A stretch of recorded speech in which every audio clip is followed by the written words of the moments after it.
Tsai Ing-Wen was the 7th president of the Republic of China, Taiwan, serving from 2016 to 2024, and was the first ever woman to hold that position.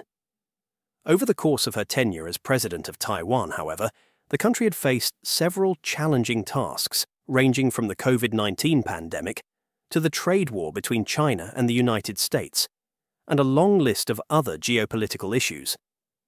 But what exactly did Tsai Ing-Wen do to improve Taiwan's economy? What policies did she implement during the COVID-19 pandemic?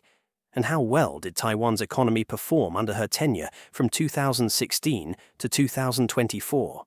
Well, to understand all these, let's begin with the most important economic indicator of all to understand a government's performance: Gross Domestic Product, GDP.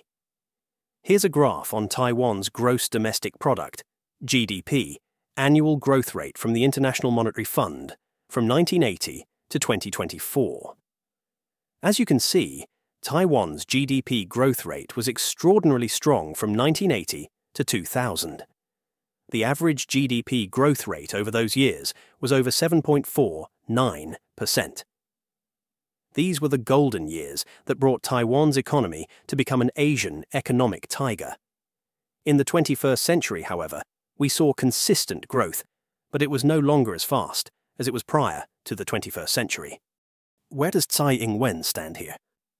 Well, as we mentioned earlier, she started her tenure in 2016 and ended it in 2024.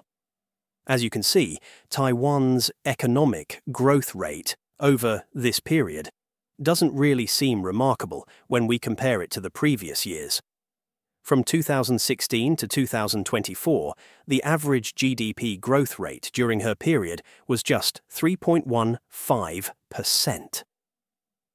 But economic performance under her was, at least, better when we compare it to the previous president, who was Ma Ying-jeou, serving from 2008 to 2016. The economic growth rate of Taiwan was 2.91%. The one who served from 2000 to 2008, however, President Chen Shui-bian, saw better economic performance at 4.49%. The economic performance, therefore, of Tsai Ing-Wen was indeed better than the previous president. But throughout the economic history of Taiwan, Tsai Ing-Wen's performance has been quite slow. But before we conclude that her policies and governance was a failure, it is important to know that Taiwan, under her administration, had faced severe challenges that were never seen before, such as the COVID-19 pandemic. Moreover, when Tsai Ing-Wen came into office, Taiwan's economy was already developed.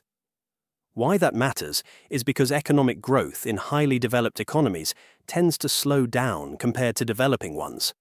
Furthermore, what one should applaud Tsai Ing-Wen for is Taiwan's economic performance, specifically during the COVID-19 pandemic. As you can see from the graph right here, Taiwan's annual GDP growth was 3.4% in 2020, the year that COVID-19 shook the entire world. But you wouldn't really appreciate just how well Taiwan's economy performed until we compare it to other economies. So, let's add China, the United States, and South Korea to this graph. As you can see, Taiwan's economy may have lagged behind China prior to the COVID-19 pandemic, but Taiwan was a superstar during COVID-19. It was one of the only few nations out there that did not post a contraction, but rather saw a strong economic growth rate. Just take a look at the United States, which saw a contraction of 2.2%. Yet Taiwan had overgrown the United States in 2020, and even 2021, which saw a strong comeback of the global economies. So, what did Tsai Ing-Wen do to make this happen? Well, just like many other economies out there, Taiwan's government has implemented various economic stimulus measures to ensure that its economy stays afloat during the pandemic.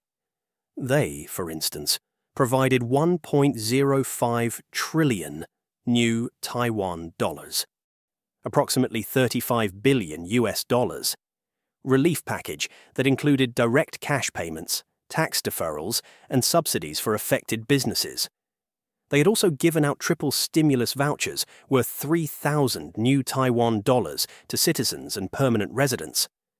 These vouchers were designed to boost domestic consumption by incentivizing spending at local businesses.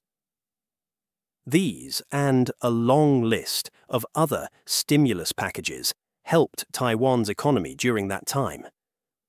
But what was arguably the biggest contributor to Taiwan's strong economic growth during the COVID-19 pandemic was that their famed company known as Taiwan Semiconductor Manufacturing Company, TSMC, and other tech giants saw a huge global surge in demand for semiconductors.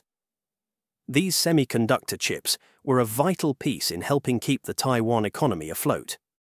Here's a graph on Taiwan's exports from 2009 to 2023, which, as you can see, from 2019 to 2020, Taiwan's total exports grew despite the COVID-19 pandemic that occurred around the world. A year after 2020, Taiwan's exports grew by 29.3%, a magnificent growth in just 1 year. Comparatively, here's a graph on the total exports of the entire world. As you can see, the exports of goods and services of the entire world fell from $24.8 trillion in 2019 to $22.48 trillion by 2020. In other words, while demand for goods and services in other countries had contracted, Taiwan's exports had increased, even though the increase was small. But of course, we can't attribute the strong semiconductor performance to Tsai Ing-Wen alone, right? Yes, we can't, but we can at least attribute some of her policies that helped Taiwan's semiconductor industry at that time. During 2020 and years that followed, Tsai Ing-Wen had introduced various subsidies targeting the semiconductor industry specifically, which have helped the industry in some ways.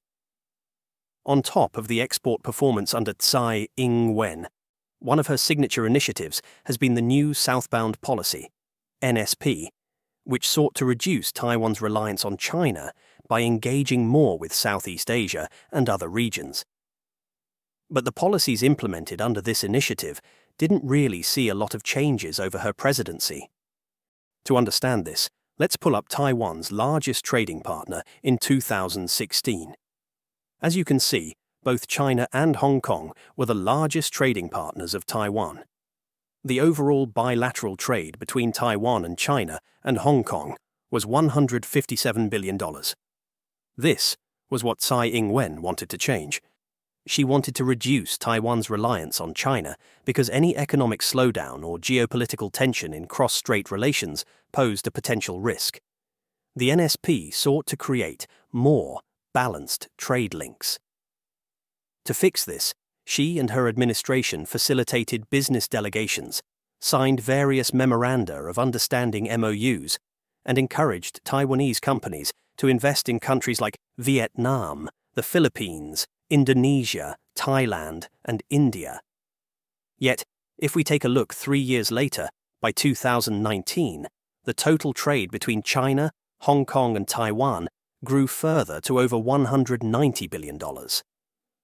By 2022, the total trade grew even further to a massive $271 billion, signaling that Taiwan is still very much reliant on China for trade. While some may call this initiative a failure, it is first important to know that Taiwan has invested billions of billions into China for many, many years. Reversing that would not just take years, but decades to do so. They have factories and facilities located all across China. They can't simply close those down overnight. But what's probably the most important indicator that shows Taiwan's break from China may not be trade, but rather foreign direct investments. Here's a graph on the FDI data from Taiwan to China from 2013 to 2023. As you can see, from 2013 to 2018, FDI investments from Taiwan to China were substantial. But if you take a closer look, in 2016, the year Tsai Ing-Wen came into office, the FDI had started to contract. And it wasn't until 2019 that actually saw a slowdown on Taiwanese FDI into China.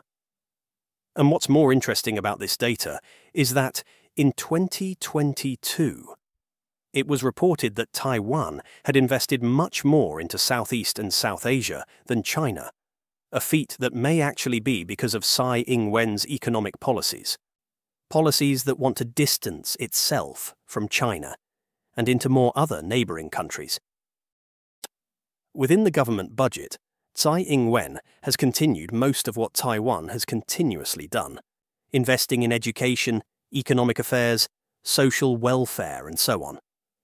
But probably the biggest initiative she has done was investing a lot into economic affairs, especially in 2023. Here's a graph of Taiwan's economic expenditure from 2016 to 2023. As you can see, her government saw consistent expenditures from 2016 to 2022. But in 2023, the expenditure rose substantially. This suggests strong investment into things like infrastructure developments, public housings, and technological development. Moreover, her administration was fiscally responsible. Here's a graph with data that we collected from the International Monetary Fund. As you can see, from 2016 to 2024, Taiwan's overall balance stayed consistent at around -2 to 1%. This was so much better when compared to previous years. It was also so much better than most developed economies out there. Here's a comparative graph comparing Taiwan to the advanced economies group of the IMF. As you can see, during Tsai Ing-Wen's tenure, the overall balance of Taiwan was really good. But then again, you might probably be wondering, what is an overall balance? Well, in simpler words, an overall balance refers to the difference between a government's total revenues and total expenditures, including both operational and capital accounts. It is a critical indicator of a government's fiscal health. When the overall balance is close to zero or slightly negative, it suggests that the government is managing its finances responsibly, maintaining stability without excessive debt accumulation. Hence, as we can see from this next graph right here, a core reason for Taiwan's debt to GDP to be low is because Taiwan's government under Tsai Ing-Wen was fiscally responsible. They were not spending more money than they made. That is unlike other economies out there, like the United States, and even China, which saw substantial rise in their government debt over the past few years, as their governments had been overspending. Finally, the last economic policy that we will talk about is Tsai Ing-Wen's wage policies. Here's a graph on Taiwan's minimum monthly wages, data that we collected from the Council of Labour Affairs. As you can see, in every single year, the minimum wage from 1999 to 2016 grew minimally. But after that year, Tsai Ing-Wen had raised the minimum wage multiple times. In 2016, the monthly minimum wage stood at around 20,008 new Taiwan dollars, about $640 US. By 2023, it had risen to over 26,400 new Taiwan dollars, roughly $880 US, marking a steady progression. Thus, while GDP growth had grown minimally under Tsai Ing-Wen, there were a lot of improvements, especially in minimum wages, fiscal plans, and others. But anyway, do let us know what you think. Thanks for watching.